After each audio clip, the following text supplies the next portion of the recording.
പ്രതിപക്ഷ പ്രതിഷേധത്തോടെ പാർലമെന്റിന്റെ വർഷകാല സമ്മേളനത്തിന് തുടക്കമായി. രാവിലെ 10:30 പാർലമെന്റ് ഹാളിന് മുന്നിൽ പ്രധാനമന്ത്രി നരേന്ദ്രമോദി രാജ്യത്തെ അഭിസംബോധന ചെയ്തു.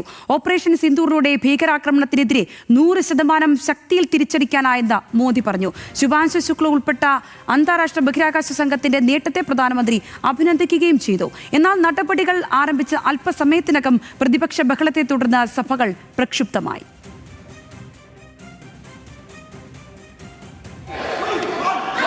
प्रश्न संख्या 3 विजय कुमार दुबे।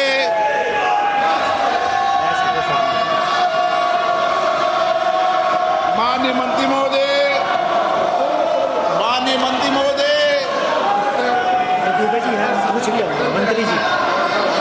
उत्तर सदन के पटल पे रखा है। माननीय सदस्य, माननीय अध्यक्ष जी, आपके माध्यम से मेरा माननीय मंत्री जी से प्रश्न है, चूंकि पीएम इंटर्नशिप योजना डॉक्टर अमर सिंह രാജ്യസഭയിലേക്ക് കേരളത്തിൽ നിന്ന് ശുപാർശ ചെയ്യപ്പെട്ട RSS നേതാവ് സി സദാനന്ദൻ രാവിലെ രാജ്യസഭയിൽ സത്യവാചകം ചൊല്ലി അധികാരമേറ്റു. മലയാളത്തിൽ ദൈവനാമത്തിലായിരുന്നു സത്യപ്രതിജ്ഞ. സദാനന്ദൻ മാസ്റ്റർ.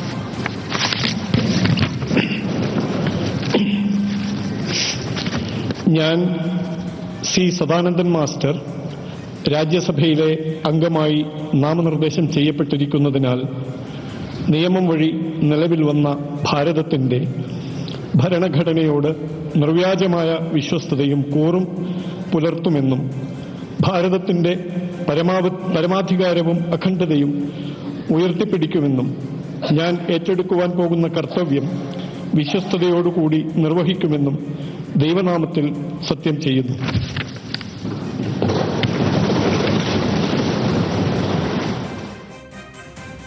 ഇതുവരെയുണ്ടായ സംഭവ വികാസങ്ങളെപ്പറ്റി ലിജോ വർഗീസ് സമഗ്രമായി പറഞ്ഞു തരും. ലിജോ, ഇക്കാര്യങ്ങൾ നടപടികൾ ആരംഭിച്ച അല്പസമയത്തിനകം തന്നെ പ്രതിപക്ഷ ബഹളത്തെ തുടർന്ന് സഭകൾ പ്രക്ഷുബ്ധമാകുന്ന കാഴ്ചകളാണ് നമ്മൾ കണ്ടത്.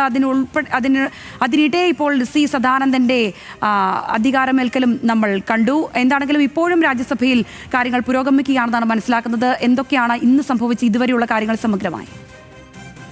രാജ്യസഭയും ലോക്സഭയും ഇന്ന് 2 മണി വരെയായിരുന്നു പിരിഞ്ഞത്. ഇപ്പോൾ വീണ്ടും നടപടിക്രമങ്ങൾ തുടങ്ങിയിട്ടുണ്ട്. ഈ ഘട്ടത്തിൽ രാവിലെ 10:30 പ്രധാനമന്ത്രി നരേന്ദ്രമോദി രാജ്യത്തെ അഭിസംബോധന ചെയ്ത് പഹൽഗാം ഭീകരാക്രമണവുമായി ബന്ധപ്പെട്ട വിഷയം, അതിനുശേഷം പാകിസ്ഥാനും നടത്തിയ തിരിച്ചടി, അത്തരം കാര്യങ്ങളെക്കുറിച്ച് അദ്ദേഹം വിശദമായി തന്നെ പറഞ്ഞു. ഒരു സാമ്പത്തിക ശക്തിയായി രാജ്യം മാറുന്നു എന്ന കാര്യത്തിൽ കുറെ കൂടി കരുത്തോടെ സാമ്പത്തിക രംഗത്ത് ഇന്ത്യക്ക് മുന്നേറാൻ കഴിയുന്നു എന്നുള്ള കാര്യം അദ്ദേഹം വ്യക്തമാക്കുന്നുണ്ട്. അതോടൊപ്പം തന്നെ രാജ്യത്തിനകത്ത് ആഭ്യന്തര സുരക്ഷയെ സംബന്ധിച്ച് മാവോവാദികൾ അടക്കമുള്ള ആളുകളെ അമർച്ച ചെയ്യുന്നതിന് കഴിഞ്ഞു എന്നുള്ള കാര്യവും അദ്ദേഹം വ്യക്തമാക്കിയിട്ടുണ്ട്. ആ തരത്തിലൊരു പാർലമെന്റ് സമ്മേളനത്തിന്റെ 21 ദിവസം നീണ്ടു നിൽക്കുന്ന സമ്മേളനത്തിന്റെ ഒരു ആമുഖം എന്ന നിലയ്ക്ക് അദ്ദേഹം ആ കാര്യങ്ങൾ പറഞ്ഞുപോയി. പക്ഷേ പാർലമെന്റിനകത്തെത്തിയപ്പോൾ സ്വാഭാവികമായി വലിയ തരത്തിലുള്ള പ്രതിഷേധം പ്രതിപക്ഷത്തിന്റെ ഭാഗത്തു നിന്ന് ഇന്നും ഉണ്ടായി എന്നുള്ളതാണ്. പഹൽഗാം ഭീകരാക്രമണം, അതിലുണ്ടായ സുരക്ഷാ വീഴ്ച, ബീഹാർ വോട്ടർ പട്ടിക, അതിൽ വോട്ടർമാരെ അവിടെ നിന്ന് വോട്ടർ പട്ടികയിൽ നിന്ന് ഒഴിവാക്കാനുള്ള തെരഞ്ഞെടുപ്പ് കമ്മീഷന്റെ ശ്രമം ഉണ്ടാകുന്നു എന്നുള്ള ആരോപണം, അതോടൊപ്പം തന്നെ അഹമ്മദാബാദ് വിമാന അപകടവുമായി ബന്ധപ്പെട്ട സുരക്ഷാ വീഴ്ച ഉൾപ്പെടെയുള്ള കാര്യങ്ങൾ ഉയർത്തിക്കൊണ്ടായിരുന്നു വലിയ തരത്തിലുള്ള പ്രതിഷേധം ഉണ്ടായത്. ഇക്കാര്യങ്ങളിലൊക്കെ മറുപടി പറയാൻ തയ്യാറാണ് സർക്കാർ എന്നുള്ള കാര്യം സ്പീക്കർ ഓം ബിർള വ്യക്തമാക്കിയെങ്കിലും അക്കാര്യം ചെവിക്കൊള്ളാൻ ഇന്ന് പ്രതിപക്ഷം തയ്യാറായില്ല. രാഹുൽ ഗാന്ധി ഉൾപ്പെടെയുള്ള കോൺഗ്രസ് നേതാക്കളും അതോടൊപ്പം തന്നെ മറ്റ് പ്രതിപക്ഷ പാർട്ടികളെല്ലാവരും ചേർന്ന് ഇന്ത്യ ബ്ലോക്ക് വളരെ ശക്തമായി നടുത്തളത്തിൽ ഇറങ്ങി തന്നെ പ്രതിഷേധം സംഘടിപ്പിച്ചു. അങ്ങനെ ലോക്സഭ 2 മണി വരേക്ക് പിരിയുകയാണ് ചെയ്തത്. രാജ്യസഭയിലും സമാനമായി തന്നെ പ്രതിഷേധമുണ്ടായി. ഇതിനിടയിലാണ് കണ്ണൂരിൽ നിന്ന് ഇപ്പോൾ രാഷ്ട്രപതി നോമിനേറ്റ് ചെയ്തിട്ടുള്ള RSS നേതാവായിട്ടുള്ള സി സദാനന്ദന്റെ സത്യപ്രതിജ്ഞാ ചടങ്ങ് സമ്മേളനം തുടങ്ങി ഉടനെ തന്നെ നടന്നു. അതിനുശേഷമാണ് അവിടെയും പ്രതിഷേധമുണ്ടായത്.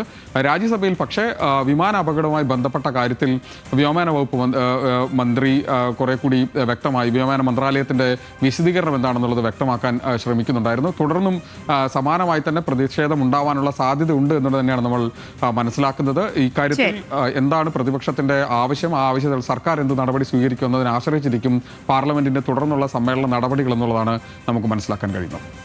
ശരി, നോക്കാം. അക്കാര്യങ്ങൾ ലിജോ വർഗീസാണ് വിശദമായ വിവരങ്ങൾ പങ്കുവച്ചത്.